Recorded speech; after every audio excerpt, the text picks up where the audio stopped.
ओम नमः सदेभ्यः।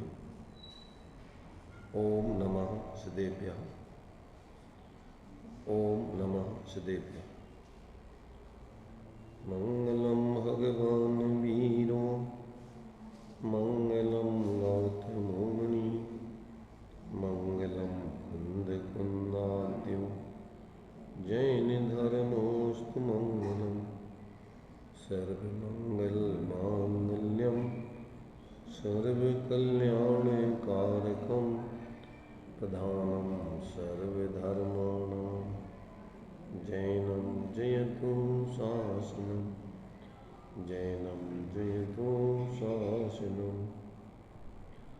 वन्दितु सर्वसिद्धे दुर्विमचलमनोभवं गतिं पत्ते मोक्षामि समये पाहुः मिडमो सुदिकेविनीभणिगम् नमः समय साराय स्वानुभूत्या चकाशते चित्स्वभावाय भावाय सर्वभावान्तरच्छिदे।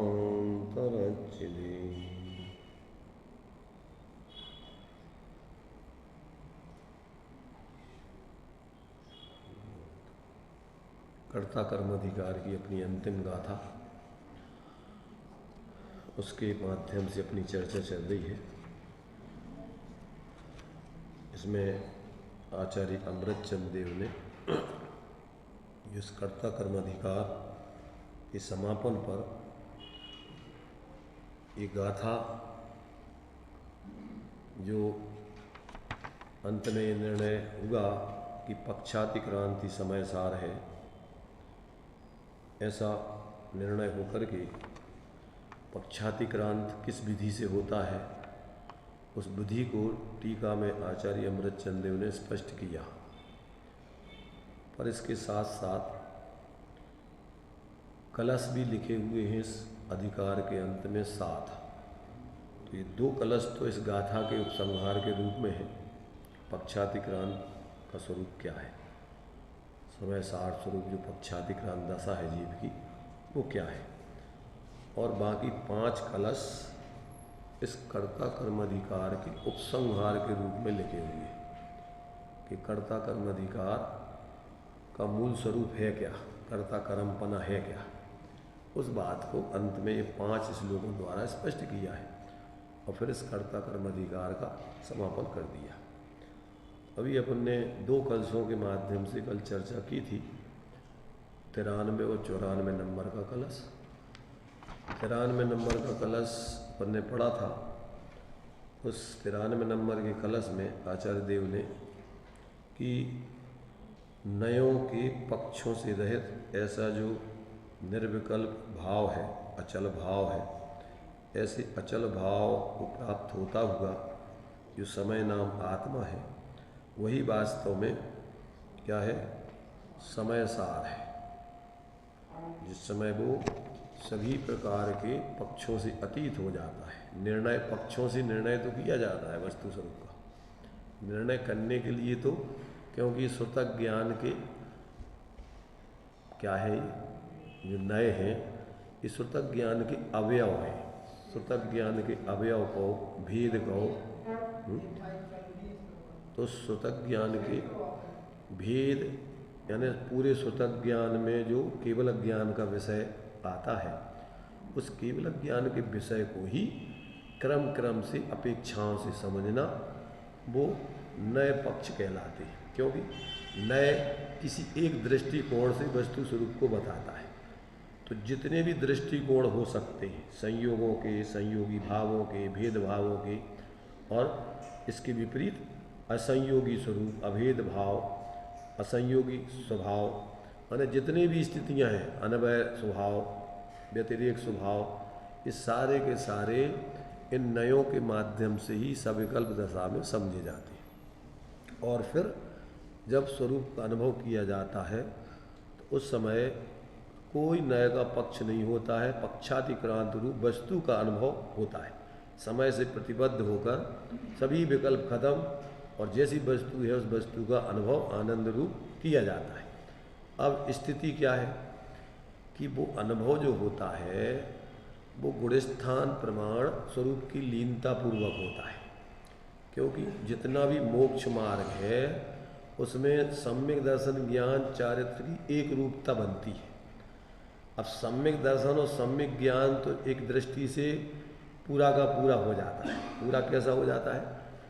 छद्मस्त की अपेक्षा से समझने में तो वो सारी विवक्षाओं से वस्तु स्वरूप समझता है, पर केवल ज्ञान प्रकट नहीं होता, उस अपेक्षा से पूर्ण नहीं है छद्मस्त, परंतु सम्यक ज्ञान की अपेक्षा वो पूर्ण है। जो केवल ज्ञान का विषय है परोक्ष रूप से उस मति सुतक ज्ञान में वो सब जानता है, क्योंकि मति सुतक ज्ञान का जो विषय बताया है वो कैसा है? सर्वद्रव्य असर्व पर्याय। केवल ज्ञान का विषय तो सर्वद्रव्य पर्याय, सकल द्रव्य के गुण अनंत पर जाय अनंता और जाने एक ही काल प्रगट केवल ही भगवंता। पर सुतक ज्ञानी मति सुतयोर सर्वद्रव्य और असर्व पर्याय। मति सुतक ज्ञान क्या जानता है? सब द्रव्य और उनकी असर्व पर्याय। अगर सर्व पर्याय जान ले तो फिर तो वो केवल ज्ञानी हो जाए। इसलिए वो जानता सम्यक है, जैसे वस्तु का स्वरूप है केवल ज्ञान में आता है, उसी को वो सुतक ज्ञानी भी जानता है। तो जब सुतक ज्ञानी पक्षाति सुतक ज्ञान सम्यक सुतक ज्ञान कब प्रकट होता है?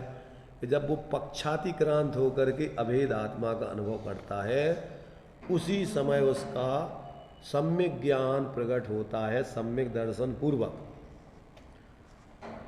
तीन चीजें एक साथ हो रही वहाँ पर, अनुभूति, सम्यक दर्शन, सम्यक ज्ञान, और साथ में आंशिक सम्यक चारित्र।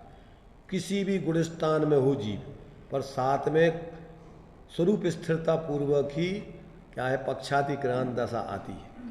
तो वो गुणस्थान प्रमाण, अगर वो चौथे गुणस्थान वाला जीव पक्षातिक्रांत हुआ तो उस समय उसकी अनंतानबंदी कसाय के अभाव जन लीनता होकर के वीतराग दशा प्रकट हो जाएगी। तो पक्षातिक्रांत में उसको एकत्व भक्त आत्मा का ज्ञान श्रद्धान और लीनता होगी। वहाँ कोई बुद्धिपूर्वक विकल्प नहीं है।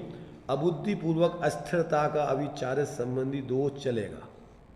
ये तो सभी छद्मस्तों के जो भी सम्यक को पक्षातिक्रांत होकर प्राप्त करते हैं, पक्षातिक्रांत मिथ्यात्व गुणस्थान से सीधा या तो चौथा होता है या पांचवा होता है या सातवां होता है। ये तीन दशाएं बनती हैं। जो भी जीव प्रथम बार पक्षातिक्रांत होके अपने स्वरूप की अनुभूति करेगा, उसकी तीन दशाएं बाहर में होंगी। या तो वो अवृत दशा वाला होगा, अभी बाहर में कोई उसने त्याग आदि नहीं किया है, या फिर देशवृत्त की दशा में हो, और या फिर महावृत्त की दशा में हो। पहले से महावृत्त की दशा में होगा, वो 28 मूलों को ग्रहण कर लिया, मिथ्यात दशा में वैराग आ गया, उसने निवृत्ति ले ली, अभी वो सम्यक दृष्टि नहीं हुआ। अब तत्वाभ्यास करके अपने मति सुतक ज्ञान से प्रवर्तमान पर को प्रकाशित करने वाली बुद्धियाँ, उन बुद्धियों को मर्यादा में लेकर आत्म सन्मुख करके, और जो सम्यक की 5 लब्धियाँ हैं, अंत में करण लब्धि पूर्वक वो ऐसे पक्षातिक्रांत दशा को प्राप्त होकर के और सीधा मिथ्या से सप्तम गुणस्थान वाली आत्मानुभूति को पाता है। कौन? कोई भी जीव जो भी मिथ्या दृष्टि हो, सादी हो चाहे अनादि हो, वो ऐसी दशा को प्राप्त करेगा मिथ्या दशा से। अब इसके बाद फिर अब वो किस भूमिका में रहता है? अब छठम सप्तम की भूमिका में अगर वो भावलिंगी संत बना रहता है तो अंतर मुहूर्त में वो क्या है? परमात्म और अपरमात्म दशा उसकी चलेगी। पंचम गुण स्थान वाला होगा तो उसकी दशा बाहर में अभी जिस प्रतिमा संबंधी उसके वृत्तादि होंगे उस भूमिका में रहकर, और वो 15 दिन के भीतर भीतर अपने उस पक्षातिक्रांत स्वरूप का निर्विकल्प होकर अनुभव करता रहेगा। अंतर मुहूर्त के भीतर होने लग जाए तो मुनिराज की दशा में पहुंच जाएगा।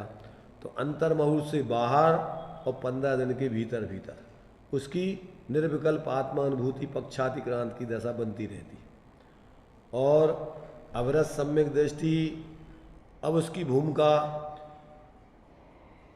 पक्षातिक्रांत होकर अंतर्मुहूर्त के बाद अब वो चौथे गुण स्थान में अगर बना है तो 6 महीने के भीतर भीतर और 15 दिन के बाहर।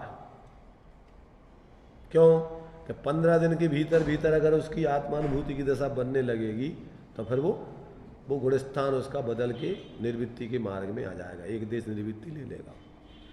तो ये बाहर से और अंतरंग से उसका ऐसा सुमेल बनता है। द्रव्यान योग, कर्णान योग, चरणान योग पूर्वक प्रथमान योग की ये महापुरुष की दशा बनती। ये चारों अनुयोग उसमें गर्भित हो जाते।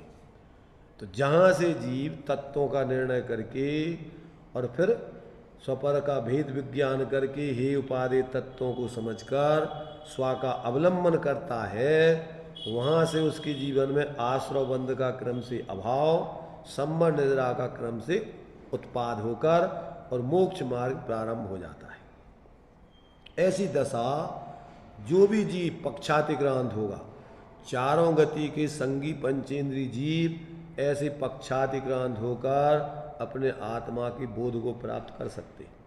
दो गति के जीव तो चौथे गुणस्थान जन ही पक्षातिक्रांत वीतराग दशा पाएंगे, देव पर्याय और नारकी पर्याय। त्रियंच अवस्था में चौथे गुणस्थान जन्य भी हो सकते हैं, पंचम गुणस्थान जन्य भी।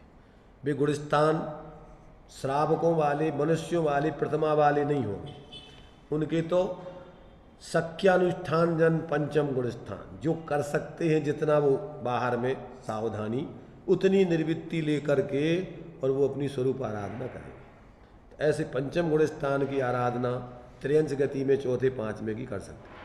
असंख्यातों जीव सदा काल त्रियंच गति में रहते हैं, सम्यक दृष्टि, देशवृत्ति, अविरत दशा वाले। नारकी जीवों में भी असंख्यातों जीव सदा काल सम्यक दृष्टि रहते हैं, और नरकों में तो असंख्यातों तीर्थंकर प्रकृति के धारी रहते सदा काल। पहले दूसरे तीसरे नरक तक तीर्थंकर प्रकृति के धारी जीव रह सकते हैं, रहते हैं, रह रहे हैं। असंख्यात सम्यक दृष्टि होते हैं, मिथ्या दृष्टि जी हाँ। वो असंख्यात तीर्थंकर निकल करके, और कम से कम 20 तीर्थंकर चाहिए 1 कोटि पूर्व के बाद। कम से कम कितने चाहिए? 20 तीर्थंकर। क्यों कि सदा काल 20 तीर्थंकर तो विराजमान रहते ही हैं। ज़्यादा है ज़्यादा हो में तो एक साथ 170 भी हो सकते, 5 विदेहों में 160, एक एक विदेह संबंधी 32, एक एक मेरु संबंधी। हाँ, असंख्यातों देव पर्याय से और नरक कहाँ से आते हैं? वो जो तीर्थंकर बनते हैं वे सब नरक और देव पर्याय, 2 पर्यायों से ही आकर के बनते हैं। और कुछ तीर्थंकर तो विदेश क्षेत्रों में 2 कल्याणक और 3 कल्याणक वाले भी हो जाते, पहले से तीर्थंकर प्रकृति नहीं बांधी। वहीं सम्यक प्राप्त किया, छायक सम्यक प्राप्त किया, और अब चूंकि जन्म और गर्भ तो हो ही गया उनका, 2 कल्याणक तो खत्म। तो 3 कल्याणक में या तो दीक्षा नहीं ली है तो दीक्षा कल्याणक भावना भाई उनने 16 कारण भावनाएं और तीर्थंकर प्रकृति बांधी, और फिर दीक्षा कल्याणक मनाया जाएगा, केवल ज्ञान कल्याणक और निर्वाण कल्याणक।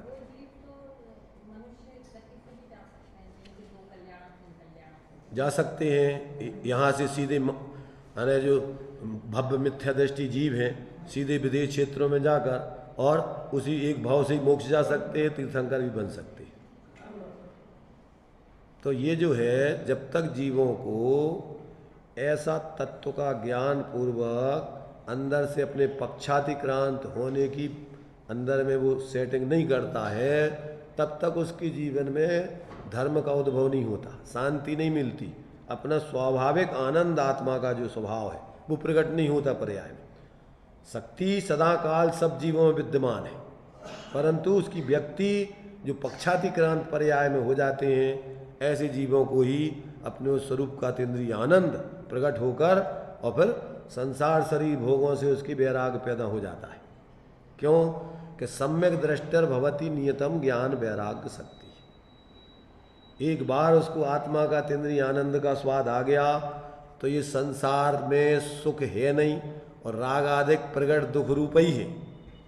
अज्ञान दशा में जीवों को आश्रव दुखकार है, परंतु अज्ञानी जीवों को राग आदि प्रगट जे दुख देन तिन्हीं को सेवत, ये मिथ्या दशा है। आश्रव भाव दुख रूप है, और क्या मानता है वो, उसको सुख रूप मानता है। ये 7 तत्वों की भूल है जीव रूप, और अपने को मानता है शरीर आदि रूप। तन उपजत अपनी उपज जान, तन नसत आपको नाश मान।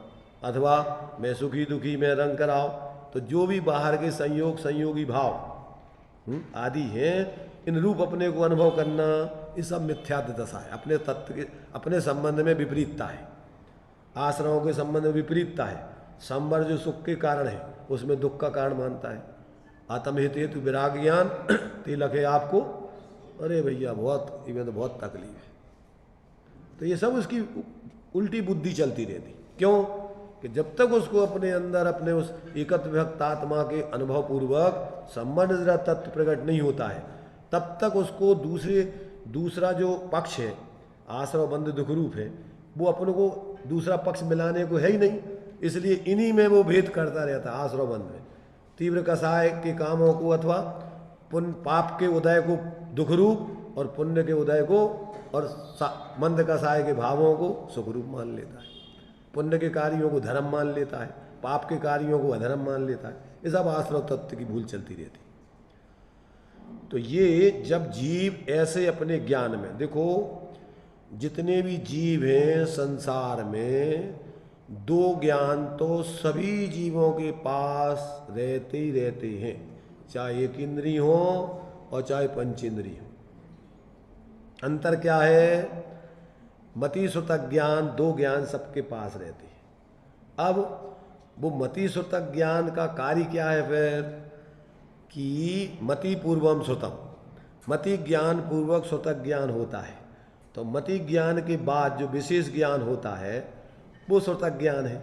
तो एक इंद्रिय 2 इंद्रिय आदि जीवों को भी जिस पर्याय में रहते हैं, उस पर्याय जनित सुख दुख का वेदन का भेद विज्ञान उनको भी बने, अंदर में उनको उस जाति का वेदन आदि होता है। एक इंद्रिय आदि को भी अपने सुतक ज्ञान आदि में तकलीफ महसूस होती है, कर्म फल चेतना उनके भी है। तो ये जो है मुख्य रूप से उनके कर्म फल चेतना ही बताई, जो कर्म का जिस प्रकार का उदय आता है उसी को अपने रूप वेदन करते हुए। पाप के उदय में अपने को दुख रूप, पुण्य के उदय में थोड़ा अपन को सुख का उनको भी सुख महसूस होता है, अच्छा लगता है।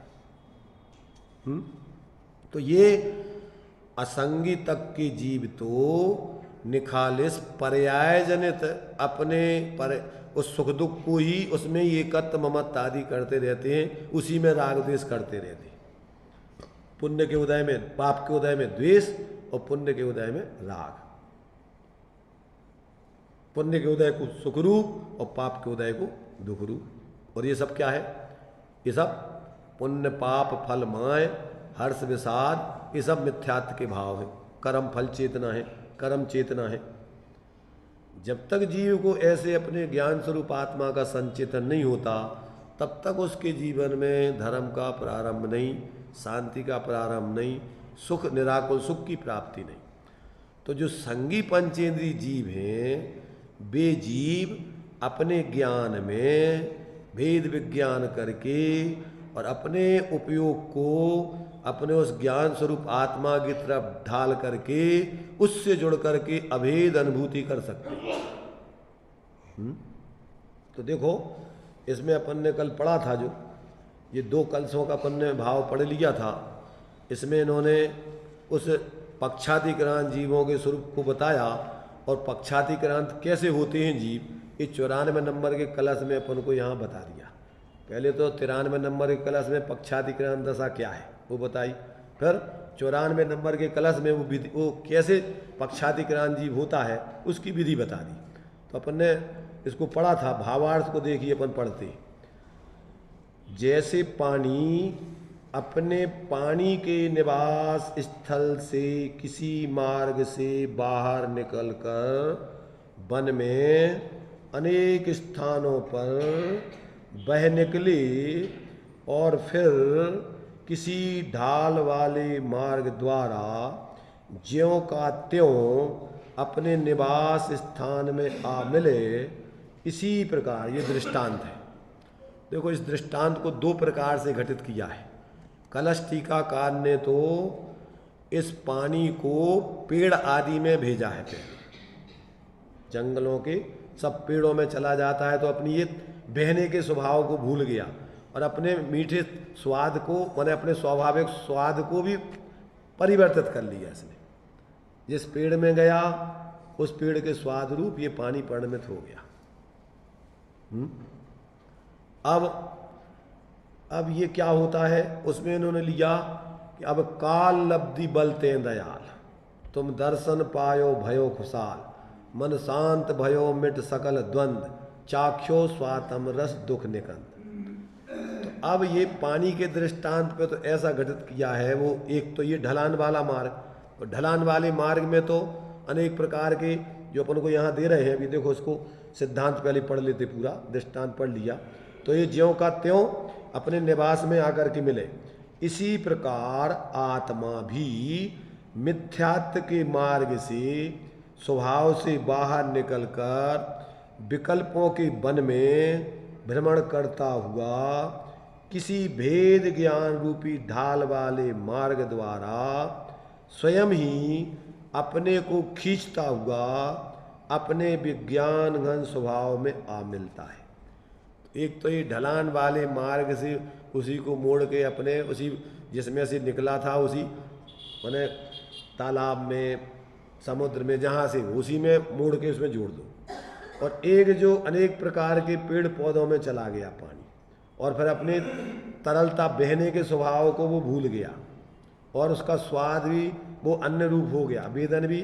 तो मिथ्यात्व के रूप में जिस गति योनि आदि रूप जाता है अपने को उसी रूप अनुभव करने लगता है। अब क्या करता है, अब वो पानी जैसे क्या होता है कि पानी जब अच्छी धूप पड़ती है, क्या होती है, धूप पड़ती है, और ये सब अपन देखते हैं पेड़ों में जो फल वगैरह है सब सूख जाते हैं। नारियल अपन देखो, नारियल के ऊपर घटित करो तो पहले वो क्या है उस पेड़ में चला गया और उस फल में बन गया। अब वो सूख करके पूरा पानी उड़ गया और वो क्या रह गया उसमें सूखा जो है, जो माल है जमीन में से आया वो रह गया उसमें नारियल का। अब वो सब उड़ करके पानी ऊपर चला जाता है और फिर क्या होता है, बरसात के समय पर बरस के समुद्रों में चला जाता है। तो बह करके अपने जहाँ से समुद्रों में से सूख करके और ये बनता है सब, माने गैस बन करके और ऊपर आसमान में चला जाता है और फिर इसके बाद मिल करके बूंदे और वो फिर आकर के फिर बह करके समुद्र में चला जाता है। तो इस समय पर अपने इस प्रकार की उसकी अपने वो जहाँ से निकला उसी में जाके मिल जाता है। ऐसे ये जीव अनादिकाल से अपने स्वरूप को भूल करके और शरीर आदि में मूर्छित होकर के पंचेंद्रियों के विषय कसायों में निरंतर लगा हुआ है और उसी रूप अपने को अनुभव कर रहा है। जो इस गति योनि में जाता है उस गति योनि और जो कसायों में उदय में जुड़ता है उस कसाय रूप अपने को अनुभव करता है। पर अब काल लब्धि बलते दयाल, तुम दर्शन पायो भयो खुशाल। अब उपदेश सुना पर अपने को ज्ञान स्वरूप अंदर में निर्णय किया और उस ज्ञान को अभी जो पांच इंद्रियों मन के विषयों में वो कसाय आदि में लग रहा था उस ज्ञान को अपन ने रोक करके वहाँ से और अपने जिस ज्ञान जिस स्वरूप का है उस स्वरूप वो स्वरूप ही उसमें व्याप रहा है, तो अपन ने उसको शांत वहाँ से करके और अपने उस स्वरूप में जोड़ करके निर्विकल्प आत्मानुभूति कर ली। तो क्या हो गया कि अब आप पक्षातिक्रांत हो गए। अभी आप जो अपने को शरीर आदि रूप, राग आदि रूप, सुख दुख आदि रूप अनुभव करते थे, अब आप अपने को क्या अनुभव करोगे, चैतन्य स्वरूप अनुभव करोगे, चिन्ह मूर्त धारी की। क्यों कि स्वरूप अनुभव में आत्मा चैतन्य स्वरूप ही है, अन्य रूप है ही नहीं कुछ भी। ये सब परावलंबी भाव, संयोगों के भाव, तो ये सभी प्रकार के गेय गायक संकर दोष, भाव भावक संकर दोष का भाव होकर एक ज्ञान स्वरूप आत्मा का ऐसा अभाव करके ज्ञान चेतना, कर्म चेतना, कर्म फल चेतना का अभाव करके अपने को ज्ञान संचेतन रूप अनुभव करते हुए फिर जीता है। अब भूमि का अनुसार गुण स्थान प्रमाण, अब स्वरूप की अनुभूति सदाकाल नहीं रहती छद्मस्तों की।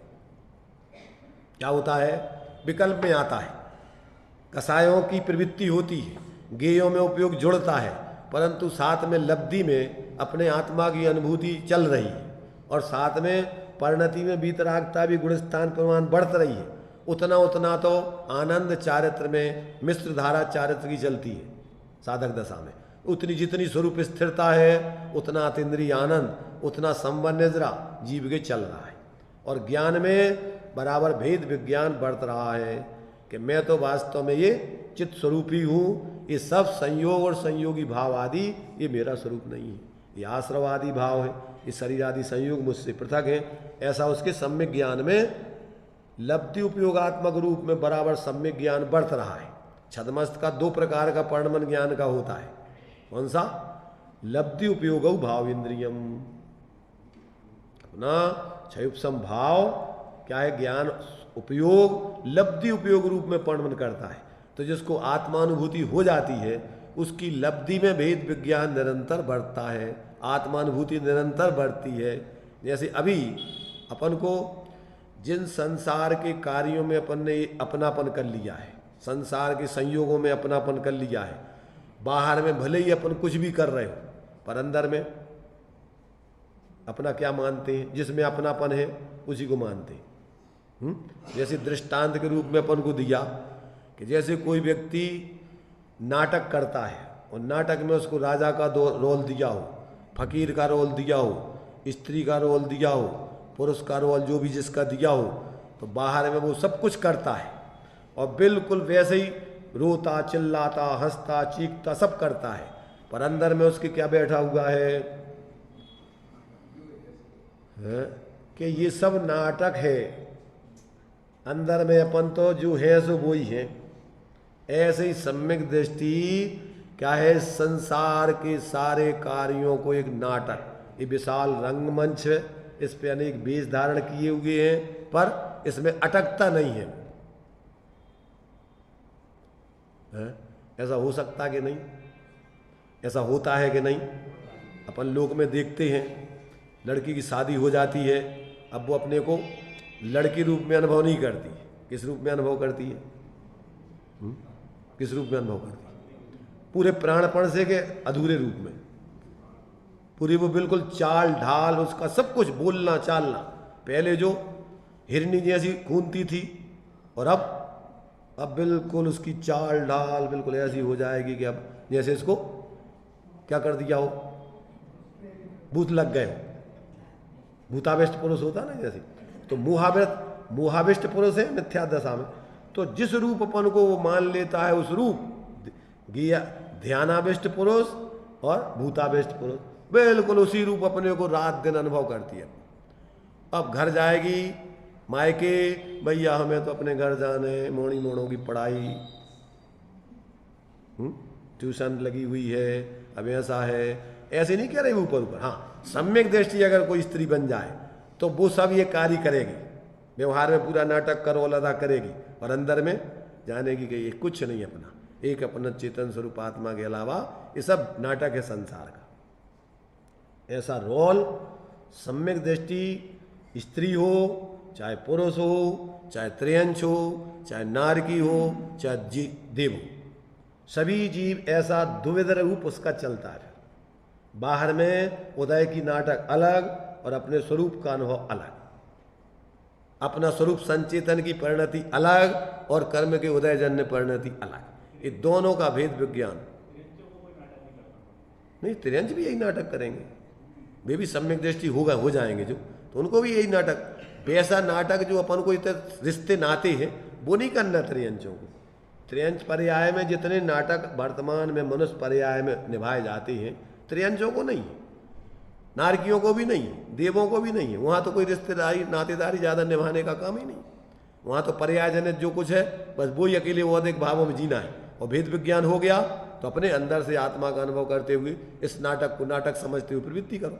निभाने की कोई बाहर में कोई ज़्यादा स्थिति नहीं बनती। फिर मनुष्य पर्याय में बहुत औपचारिकताएं, बहुत नाटकीय जीवन है, सामान्य त्रियंशों से भी गया बीता जीवन है। त्रियंशों को कोई नाते रिश्तेदारी नहीं निभाना। और जो सामान्य होते हैं लोग, जो गरीब जो वहाँ रहते हैं कहाँ जंगलों मंगलों में भील मील, वे भी उनके जीवन में ज़्यादा नाटक नहीं है।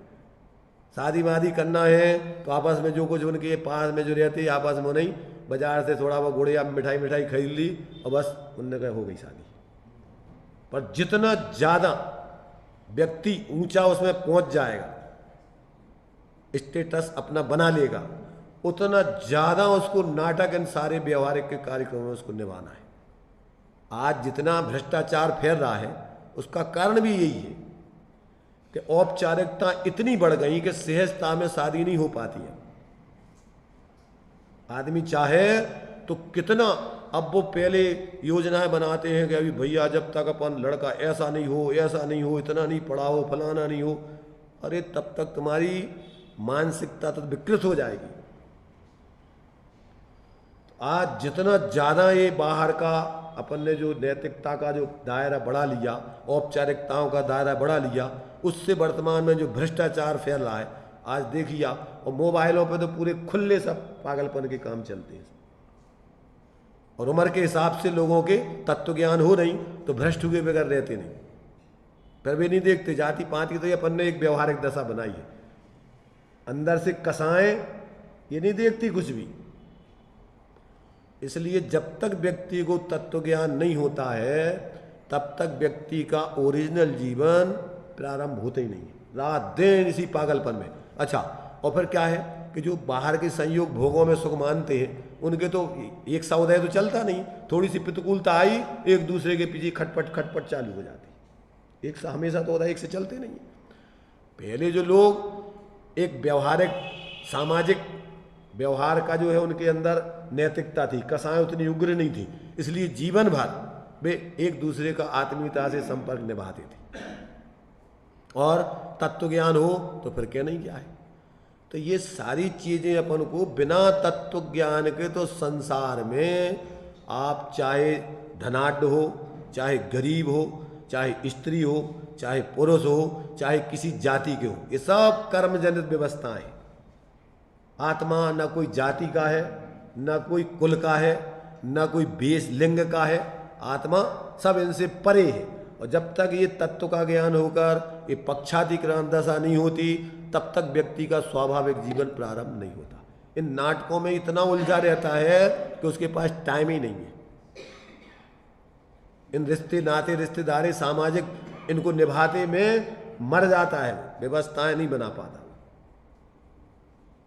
इसलिए वो श्रीमद जी ने दिया कि भैया जीवन तो वर्तमान में छोटा सा है, थोड़ा सा है, और जंजाल इतना है कि आदमी को टाइम ही नहीं है सोचने समझने का। तो धर्म के क्षेत्र में भी आदमी ज़्यादातर औपचारिकताएं निभाने के लिए आ पाता है, जल्दी जल्दी आता है, जिस संप्रदाय में रहता है उस संप्रदाय के कार्यों की खाना पूर्ति करके और जाके जल्दी से अपने संसार के पाप के कामों में लग जाता है। जब तत्व ज्ञान होता है, आत्मज्ञान होता है, वो जंजाल ज़्यादा फैलाता नहीं और लौकिकता से डरता नहीं है। लोक भय सबसे बड़ा है, इस लोक भय के पीछे आदमी मर जाते हैं। अरे लौकिकता तो ये अपनी एक लौकिक व्यवस्था है, उसका विवेक रखना अकेला बस। पर जो विवेक आत्मार्थ हो जाता है जिसके जीवन में, उदय प्रमाण व्यवस्थाओं में वो संतुलन बना लेता है। क्यों कि भैया जो व्यवस्थाएं बनेंगी उदय से ज़्यादा कोई नहीं बना पाएगा। कितना मिलना है तुम्हें बाहर से, क्या मिलना है जो तुम्हारे उदय में है। जो अपन बोल दे भाग्य से ज़्यादा और समय से पहले कोई किसी को कुछ नहीं दे सकता है। चाहे तुम रोते रहो, चीखते रहो, चिल्लाते जाओ, आर्त रहो, ध्यान करते रहो, रात दिन विकल्प करते रहो, पर बाह्य व्यवस्थाएं तो तुम्हारे उदय प्रमाण ही मिलेंगी। और जब जो उदय आएगा वो ही मिलेंगी, इससे आगे पीछे कोई आगे पीछे कुछ कर नहीं सकता है। जिसको तत्व ज्ञान हो जाता है उसको अपने स्वरूप की पूर्णता अंदर में दिखती है, बाहर में उसको कुछ चाहिए ही नहीं है। मोह से ये सब चीज़ें अपन को जरूरत पड़ती है। ज्ञानपूर्ण आत्मा को क्या चाहिए? प्रत्येक द्रव अपने में पूरा है कि अधूरा है? कब दिखता है पूरा? कि जब स्वरूप दृष्टि होती है, आत्मदृष्टि होती है, जब वही पूरा दिखता है। क्यों कि उसमें उसको फिर विकल्पों का कोई काम ही नहीं, पूरी वस्तु अपने आप में पूर्ण है और उसका स्वभाव शांतिमय निराकुलतामय है। ये तो सब मोह के विकल्प है। तो जब व्यक्ति को ऐसा अपना आत्मबोध हो जाता है, पक्षातिक्रांत दशा हो जाती है, पर उसके जीवन में नाटक बंद हो जाता है। दिखावटी बनावटी काम, कौन क्या कह रहा है इसकी उसको चिंता नहीं। हमारे जीवन में शांति है कि नहीं उस पर ध्यान रखता है। इसलिए 7 भयों में सबसे पहला लोक भय। कौन सा भय? अरे भैया हमारी तो पूरी इज्जत नाक कट गई है। ऐसे जो अपन ने कल्पना कर रखी है ना कि हम बहुत स्टैंडर्ड ऊंचे हो गए। जो बुंदेलखंड में कहावत है कि कम पड़े सो हर से गए और ज़्यादा पड़े सो घर से गए। हाँ, हर से जानते हो? हाँ, अब तो वो घर से नहीं देश से गए। ज़्यादा पड़े सो देश से गए। अब तो देश में भी नहीं रहना, वो इज्जत का उसका प्रेस्टीज पॉइंट है। अरे इतने पढ़े हो तुम अब इतना ही दे रहे, विदेश नहीं गए तुम। ऐसी दुर्दशा है इस जीव की। वो तो जैसा वातावरण बन जाता है वैसे ही फिर जीवन जीना पड़ता है उसको। बहुमत तो नहीं कर रहता है मूर्खों का, ज्ञानियों का तो बहुत बिरले होते हैं। इसलिए भाई जब तक व्यक्ति को तत्व ज्ञान नहीं होता है तब तक ये नाटकीय जीवन उसको नाटकीय नहीं लगता है। औपचारिक जीवन औपचारिक नहीं लगता है। वास्तविक जीवन की महत्ता उसको समझ में नहीं आती है। पूरी ताकत उसकी अपने वास्तविक जीवन में लगने चाहिए, वहां नहीं लगती है। पूरी ताकत कहाँ झोंक देता है? इस औपचारिक जीवन में, इस सारी बाह्य व्यवस्थाओं में रात दिन पागल बना हुआ है। जिंदगी भर पैसे कमाता है और एक अटाला में लगा देता है पूरे। जिंदगी भर एक बच्ची है आज, उसकी पढ़ाई में और शादी में पूरी जिंदगी भर की व्यवस्था सेट हो जाती है उसकी। क्यों? स्टैंडर्ड ऐसा बन चुका है, बढ़िया स्टैंडर्ड। ऊंचे से ऊंचे बच्चे को पढ़ाई होने चाहिए, ऊंचे से ऊंचे उसको सर्विस मिलने चाहिए, ऊंचे से ऊंचे उसकी शादी होने चाहिए, समाज में उसका अलग दिखना चाहिए कि हाँ हमारा लड़का देखो, हमारी लड़की। मर गया जी, मर गया। क्या हो गया? अपनी आत्महत्या स्वयं अपने हाथों से कर रहा है। भाव मरण और भाव जन्म सदियों से करता आया। अपने स्वभाव का घात और विकारी भावों का उत्पाद, रात दिन रात स्वभाव शुभ भावों से मंद कथा तीव्र कथाएं मंद कथाएं बस चलते रहते, यही में जीता रहता है। एक क्षण को भी अपने स्वरूप का उसको ध्यान नहीं आता, अनुभव नहीं करता, उसकी तरफ उसका बिल्कुल ध्यान ही नहीं। आचार्य कह रहे भैया देखो, इस संगी पंचेंद्री पर्याय मिली है, भाग्य से तुम्हें तीर्थंकरों का सही शांति का मार्ग मिल गया है। और अब यहाँ आकर के भी अगर तुम तत्व का निर्णय करके स्वरूप बोध करके आत्मा को पक्षातिक्रांत करके इस चतुर्गति के दुखों की इस ज्वाला से दूर नहीं करोगे तो फिर कब करोगे, कहाँ करोगे? इससे और अच्छा अवसर तुम्हें कहाँ मिलेगा? और यहीं अगर तुम गफलत में रहे और इस बाहर की इसी लौकिकता में अपनी जिंदगी बर्बाद कर दी तो समझ लेना फिर ये भी गए न मिले सुमणियों उदत समानी। यह मानस पर्याय सुकुल सुनना जिनवाणी। और ये विधि गई, ये विधि माने बिना तत्व ज्ञान आत्मज्ञान की चली गई तो फिर समझ लेना कि जैसे समुद्र में रत्न को फेंक दो फिर मिलना, ऐसे ही ये संसार समुद्र है 84 लाख योनियों का, कहाँ जाके पैदा हो जाओगे? कोई ढूंढने वाला तुम्हें कैसे ढूंढोगे? तो ये पक्षातिक्रांत व्यक्ति को एकमात्र समय सार है, आत्मा का सार है, यथार्थ जीवन है।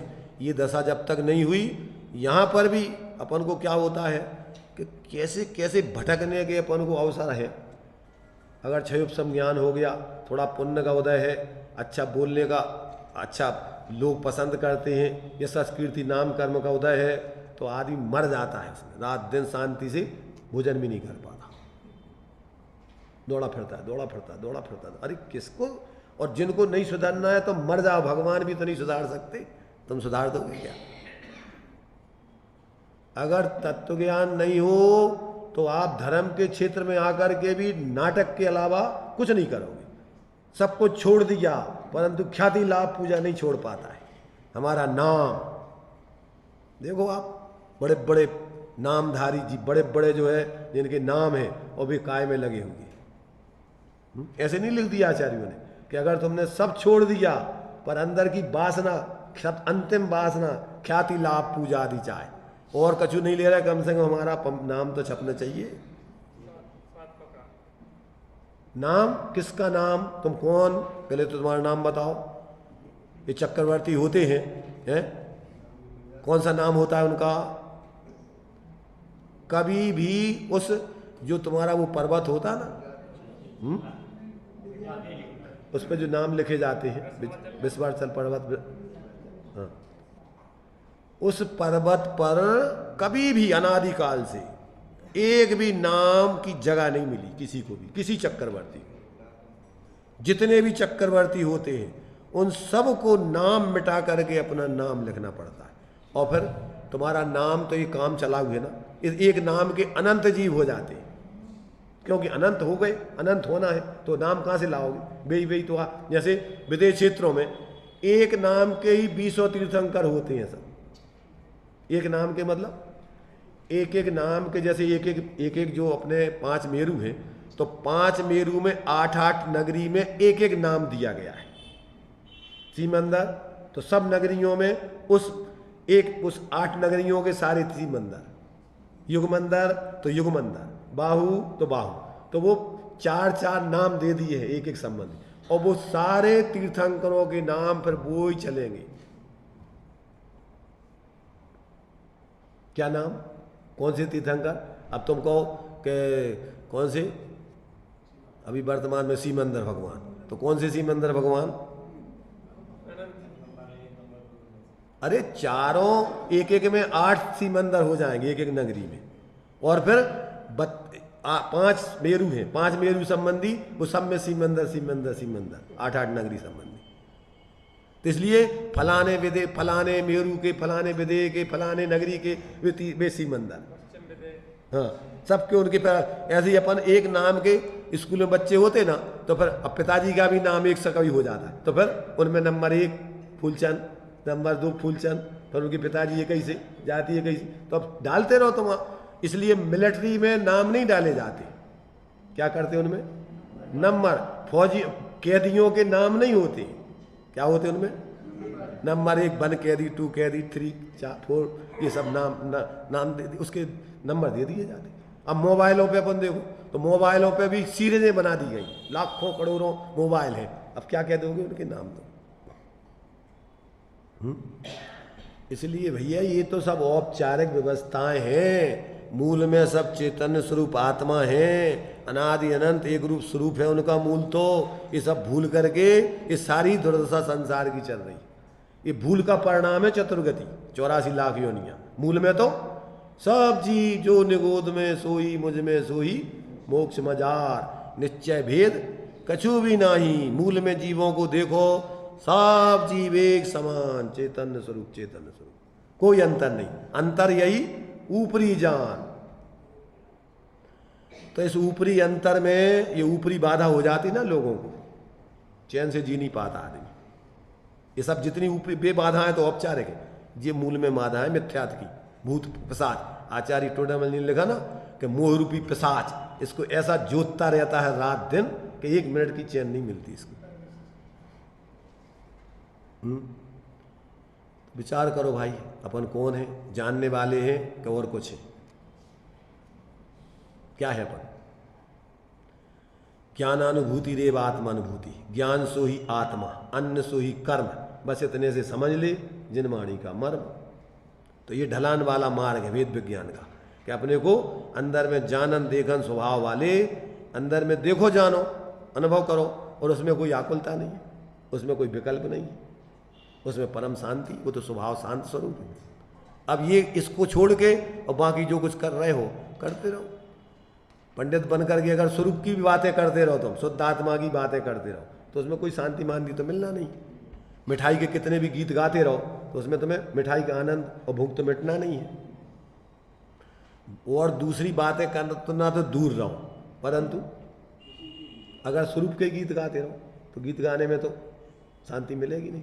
जब तक उस स्वरूप से जुड़ करके निर्विकल्प होके और उसमें लीन नहीं हो, तब तक शांति नहीं मिलती। इसलिए अपन को, जिसको ये तत्व ज्ञान होता है, वो फोकट के कार्यों में नहीं रहता है, वो किसी संप्रदाय का हिस्सा नहीं बनता है, वो किसी व्यक्ति का सिर्फ अकेला अंध फॉलोअर नहीं बनता है। वो तो जैसा जितने महापुरुष हुए हैं, जिस तरीके से वो भेद विज्ञान पूर्वक पक्षाति क्रांत पूर्वक जिए हैं, वो भी उस विधि को अपना करके अपने जीवन में उसको भोगता है।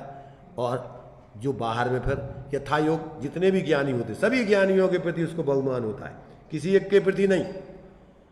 सम्यक दृष्टि के 8 अंगों में वात्सल्य अंग है, तो किसे कहते हैं वात्सल्य अंग है? किसे कहते हैं वात्सल्य अंग? वात्सल्य की परिभाषा रत्नगण श्रावकाचार्य में क्या दी? सुयुत्थान प्रति सद्भाव है सनाथा पैत कैतवा प्रतिपत्र यथा योग्यम वात्सल्यम अभिलप्यते। उसका हिंदी पद्य अनुवाद क्या है? साधर्मी से बिना कपट के सत्य हृदयमय सद्व्यवहार यथा योग पद विनयादि जो वात्सल्य गुण है अविकार। कौन के प्रति? साधर्मी के, किसी व्यक्ति के नहीं, जितने भी धर्म के मार्ग पर चल रहे हो सभी के प्रति यथा योग, जिस पद के योग जो है उसका उसके उस प्रताप से बिना कपट के, मायाचारी से नहीं, ऊपर से दिखावटी कि हम तो उनके शिष्य हैं और ये तो दूसरे हैं, ऐसी मायाचारी उसके अंदर नहीं होती। पहली चीज तो उसको जीव मात्र की दृष्टि से, द्रव्य दृष्टि से सब जीवों के प्रति मैत्री भाव होता है। पर्याय दृष्टि से उसके फिर 3 चीजें बन चलती हैं। पहले तो मैत्री, प्रमोद, कारुण्य, माध्यस्थ। तो मैत्री कैसे, किसके साथ? सत्वेषु मैत्रीम। और सत्वेषु मैत्रीम कब होगी? कि जब सबको जीव जानोगे, जब तुम एक समान दिखेंगे, समान स्वभाव वालों से मैत्री होती है। तो जब तुम सबको जीव जानोगे तब ही जीव मात्र के प्रति तुम्हारी मित्रता, आत्मीयता का भाव होगा। फिर इसके बाद 3 पर्याय दृष्टि के भेद हैं। कौन से? प्रमोद, कारुण्य और माध्यस्थ। प्रमोद कैसे? गुणी जनों को देख हृदय में मेरे प्रेम। तो कौन से गुणी? अगर स्वभाव से देखो तो सब अनंत गुणी के धनी है। कौन सा गुण? पर्याय में रत्नत्रय की दृष्टि से, स्वरूप आराधना की दृष्टि से जो विशेष आगे बढ़ चुके हैं उनके प्रति। ये पर्याय दृष्टि के 3 भेद हैं। कौन से? गुणीषु प्रमोदम, क्लिष्टेषु जीवेषु कृपापरत्व। पर्याय में ही सुख दुख होता है, स्वभाव में तो सुख का पिंड है आत्मा, उसमें तो सुख दुख का सवाल ही नहीं। तो पाप खुदाय में बाहर में अगर कोई दुखी है तो उनके दुखों में क्लिष्टेषु जीवेषु कृपा, उनके दया का प्रतिभाव, करुणा का भाव। और माध्यस्थ भावम विपरीत वृत्तौ सदा ममात्मा विदधातु दे। तो माध्यस्थ किसके प्रति? विपरीत वृत्तौ। विपरीत वृत्तौ माने दुर्जन क्रूर कुमार गणतों पर क्षोभ नहीं मुझको आवे, और साम भाव रखूं मैं उन पर ऐसी परिणति हो जावे। तो अगर बाहर में पर्याय में उनकी तीव्र कसाएं चल रही हैं, विपरीत मार्ग पे, मिथ्यात के गृहित मार्ग पे चल रहे हैं, तो उनसे क्या करना? दोस्ती करना कि दुश्मनी करना? भैया वो स्वतंत्र जीव है, जो करेगा सो अपने आप पाएगा, अपन क्या कर सकते हैं? तो उससे व्यवहार में मध्यस्थ रहो। अंदर में तो उसके प्रति भी अच्छी सद्भावना, इसका भी कल्याण, क्योंकि पहले मैत्री भाव हो गया ना सब जीवों के प्रति। तो अब सब मित्रों, अगर तुम्हारा मित्र गलत मार्ग पे चला जाए तो कैसा भाव आता है कि सुधर जाए? मित्र चला जाए, बच्चा चला जाए गलत मार्ग पे, तो अपन को क्या लगता है कि इसके हाथ पांव तोड़वाओ? क्या लगता है कि सुधर जाए, जैसे बने तैसे भैया सुधर जाए इसका हेतु। और नहीं सुधरे तो भैया तू जान, तेरा काम जान, अब हम तो तेरे से मध्यस्थ होते, पेपर में निकलवा देते कि इस लड़के से हमारा, इससे जो व्यवहार करेगा हम इसके जिम्मेदार नहीं है। आर्या समझ में? पक्षातिक्रांत हो जाने के बाद जीव की क्या दशा होती है, और सर्वज्ञ हो जाने के बाद तो अब कुछ काम रहा ही नहीं, अब तो परमानंद अतीन्द्रिय आनंद सुख भोगती। तो मिथ्या दृष्टि तो पर में ही लगा रहता है, सम्यक सन्मुख जीव के तत्व विचार चालू हो जाते हैं, और फिर उसको पक्षातिक्रांत होने के लिए निरंतर प्रयत्नशील रहता है। और जब पक्षातिक्रांत हो जाता है तो सम्यक दृष्टि बन जाता है। 4थे गुण स्थान से लेकर 12वें गुण स्थान तक ये क्या है? ये अंतरात्मा है। और छपक श्रेणी चढ़ गया तो फिर आगे तो काम उसका खत्म ही है, अंतर्मुख में केवल ज्ञानी बन जाना है। तो नीचे के गुण स्थानों में विवेक रखना है। 6ठम गुण स्थान तक के जीवों को विवेक रख करके जीना पड़ता है। और जब तक पक्षातिक्रांत नहीं हो जाए तब तक उनके जीवन में वास्तविक शांति नहीं मिलती, धर्म का उद्भव नहीं होता, उनका पक्षपात छूटता नहीं है, भेदभाव छूटता नहीं है, जीवों के प्रति एक दूसरों के प्रति सच्चे अर्थों में आत्मीयता प्रकट होती नहीं है, पक्षपात चलते रहते हैं, मेरा तेरा मोह से भाव चलते हैं और रात दिन आर्तरोध ध्यान ही करता है। इसलिए अपन को यहाँ कह रहे हैं कि भैया अनादिकाल से जीव मिथ्यात्व के मार्ग से स्वभाव से बाहर निकलकर विकल्पों के वन में भ्रमण करता हुआ किसी भेद ज्ञान रूपी ढाल वाले मार्ग द्वारा स्वयं ही अपने को खींचता हुआ, अपने ज्ञान में अपने ज्ञान स्वभाव की तरफ खींचता हुआ अपने विज्ञान घन स्वभाव में आ मिलता है। वो जीव क्या होता है, पक्षातिक्रांत होकर आत्मा का अतीन्द्रिय आनंद भोगना चालू करता है। ये जीव मात्र कर सकता है, पर पर्याय दृष्टि से संगी पंचेंद्रिय भव्य जीव ही, जिनका संसार का परिभ्रमण अर्ध पुद्गल परावर्तन मात्र रह गया हो ज़्यादा से ज़्यादा, ऐसे जीव ही पक्षातिक्रांत होकर अपने स्वरूप की अनुभूति पूर्वक सच्चे अर्थों में मोक्ष मार्गी बनती। ये कार्य अपन करें, इसके लिए अपनी ये चर्चा है।